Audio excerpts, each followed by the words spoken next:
You'd be loyal too, if they did this to your mind. The scary part isn't how they manipulate people. It's how easily it could work on you. You think you're immune, too smart, too aware, but that's exactly what makes you vulnerable. Because real psychological control doesn't feel like control. It feels like loyalty, like purpose, like love. You won't know you've been captured until you try to leave. This isn't just about cult leaders. This is about your boss, your partner, that influencer you can't stop watching, the one who makes you feel seen and small. They all use the same 3 tricks. And the most disturbing part? Your brain was designed to fall for them. There's a switch in your mind, a sequence. If they press it right, you'll question your own memory before you question their motives. They don't need chains, they use stories. They rewire your reality with repetition, reward, and fear, until their voice becomes your inner voice. And once that happens, you'll defend them. You'll follow them. You'll betray yourself just to belong. This isn't fiction. This is proven psychological conditioning. It's used in interrogation rooms, in marketing boardrooms, in relationships where control hides behind care. You were trained to call it connection, but it's not. It's control wrapped in comfort.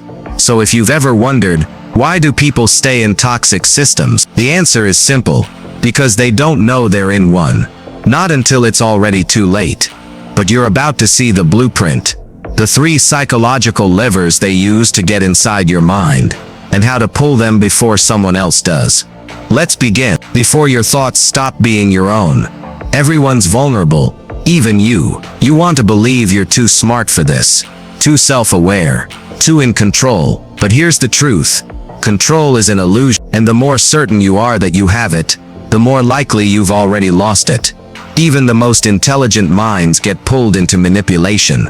Not because they're stupid, but because they're human. Because every one of us, including you, has the same silent cravings. To feel seen, to feel needed, to feel like we finally belong. And that's exactly what they weaponize. You think of cults, and imagine robed fanatics chanting in the dark, but it's not always that obvious. Sometimes it looks like a friend who always knows better. A partner who slowly rewrites your boundaries in the name of love. An online mentor who makes you feel like you're nothing without them. How many times have you ignored your gut just to keep the peace? How often have you stayed loyal to someone who made you feel small? How many times have you let someone else tell you who you are? That's not weakness. That's wiring. They don't need to overpower you. They just need to offer the illusion of safety. At the exact moment your soul feels tired, uncertain, or alone. And suddenly it's not manipulation. It's support. It's truth. It's home. But make no mistake. The more emotionally hungry you are, the easier it is to feed you poison disguised as purpose. So before you tell yourself, that could never be me, look closer. It probably already was. You're not who you think you are.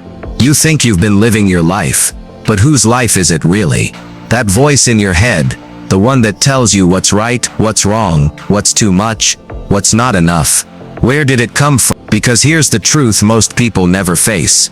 You weren't born with that voice. It was installed, piece by piece, word by word, by parents, teachers, authority figures who needed you to behave, not to think. They didn't raise a self. They built a reflection. That's what cult leaders understand better than anyone. They don't just change your choices. They replace your chooser. They flood you with their language, their rules, their reality, until you stop asking, what do I believe? And start asking, what would they want me to do? Confidence becomes obedience. Authenticity becomes alignment. You think you're free, but you're just following the next voice that makes you feel certain. And that's the trap. Most people don't chase truth. They chase relief. From doubt, from loneliness, from the terrifying burden of choosing for yourself.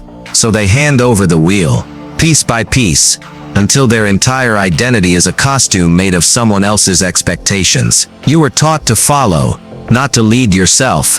That's why the first step isn't rebellion.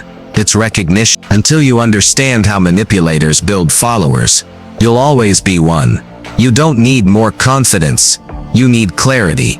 Because if you don't know who you are, Someone out there already has a plan for who you'll become.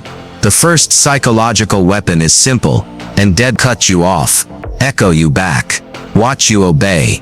Cults do this with physical walls, but modern manipulators, they build mental ones. They isolate you from anyone who threatens the illusion. Friends who ask too many questions, toxic. Family who sees through the facade, jealous. Dissent becomes danger. And once you're cut off from outside perspective, your world shrinks, until their voice becomes the only one that makes sense. Welcome to the echo chamber. Every thought you have gets mirrored back. Every doubt gets erased with praise. Every disagreement is labeled as hate. It feels safe. It feels clear. But what it really is control. Think of the influencer who blocks criticism but floods you with validation. The group chat where everyone agrees or disappears. The political bubble where everything confirms what you already believe. Even your social media feed isn't a feed. It's a cage, built by algorithms designed to show you what you'll never question. Because if you only hear what you agree with, you'll stop thinking and start obeying. They don't need to brainwash you. They just need to keep you comfortable. Comfort is the leash. Certainty is the muzzle. Here's the hard truth. If you can't sit with a different opinion without rage or panic, you're not free. You're already conditioned. Isolation isn't always loneliness. Sometimes it looks like belonging, but it's not you they want to connect to. It's your compliance. Break the mirror. Shatter the bubble, because the only people afraid of your questions are the ones afraid you'll wake up. Words create world, and the right ones can rewrite yours from the inside out. Cult leaders don't just tell you what to believe. They change how you think by changing what you're allowed to say. Because once they control your language, they control your reality. It starts subtle. They give you new words. Sacred words. Chosen. Awakened.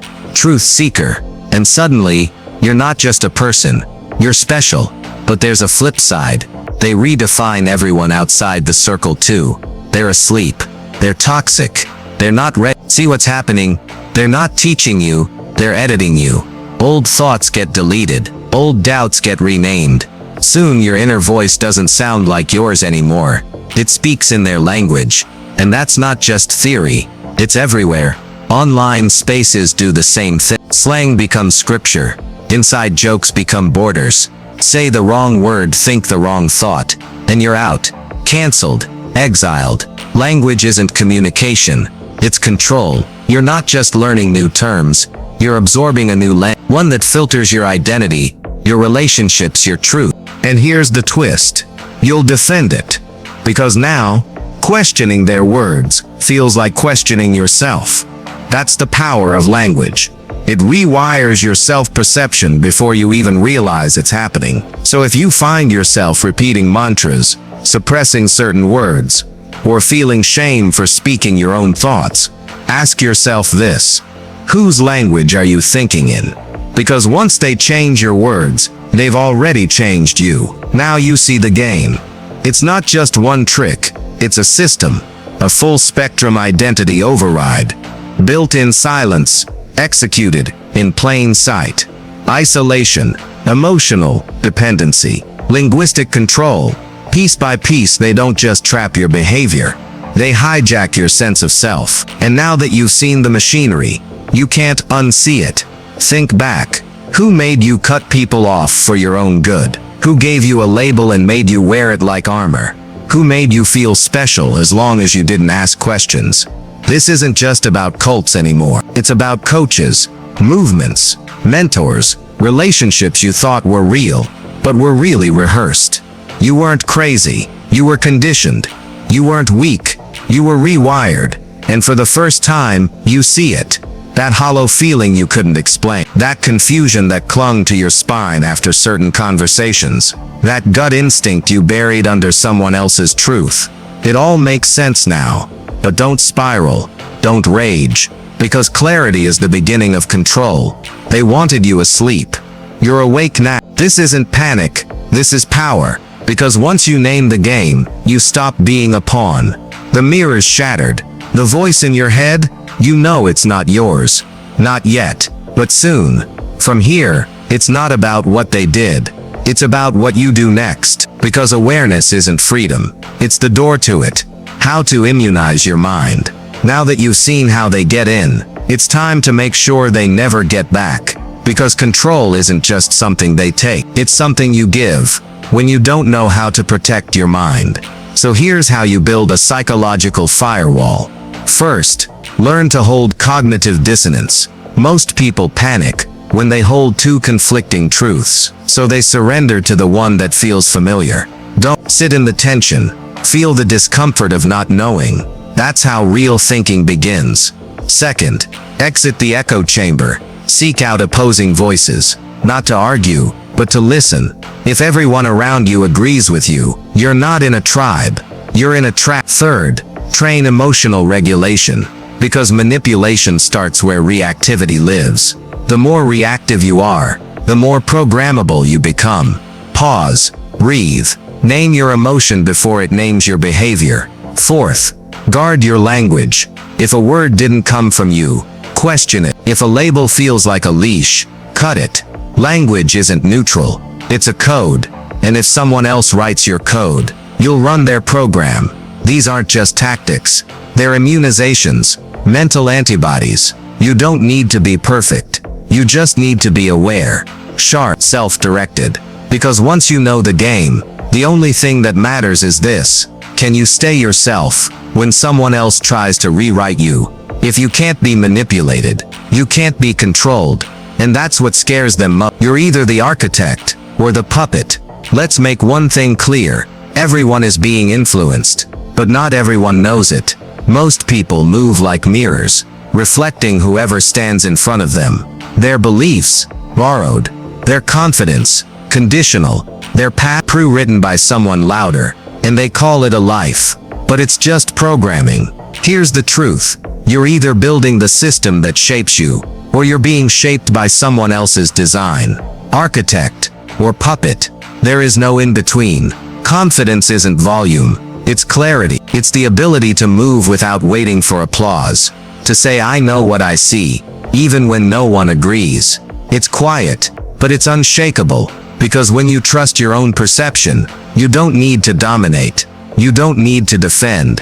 You just decide. They wanted you addicted to validation, to keep you predictable, easy to steer, easy to sell. But you're done being a mirror. You're building the mind that creates the reflection. Architect or puppet, mind or mirror, master or follower. It's not about rebellion. It's about recognition that your thoughts, your values, your path have always been yours to construct. You just forgot. Now you remember. This isn't ego. This is authorship. You don't need to fight for your power. You need to stop giving it away. So ask yourself, who's writing your story? Because if the answer isn't you, you're already living someone else's ending. Don't just resist the game. Rewire it. You've seen the tricks, the isolation, the emotional hooks, the hijacking of language and identity.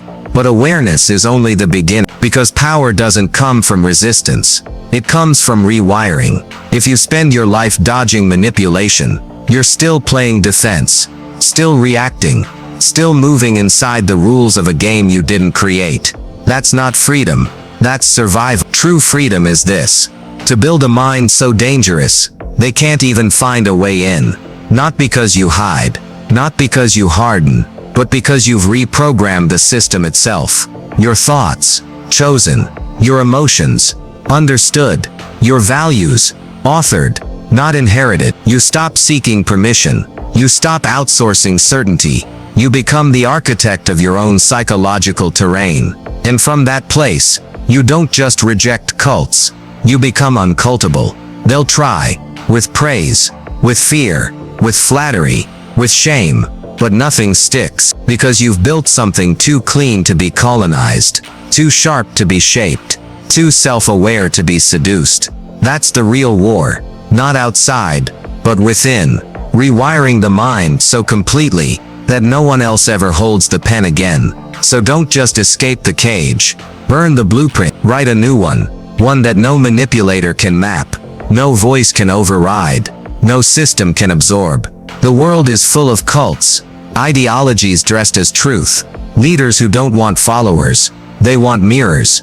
Be the one who refuses to reflect. Be the one who remembers himself. Be the one who builds a mind no one can colonize.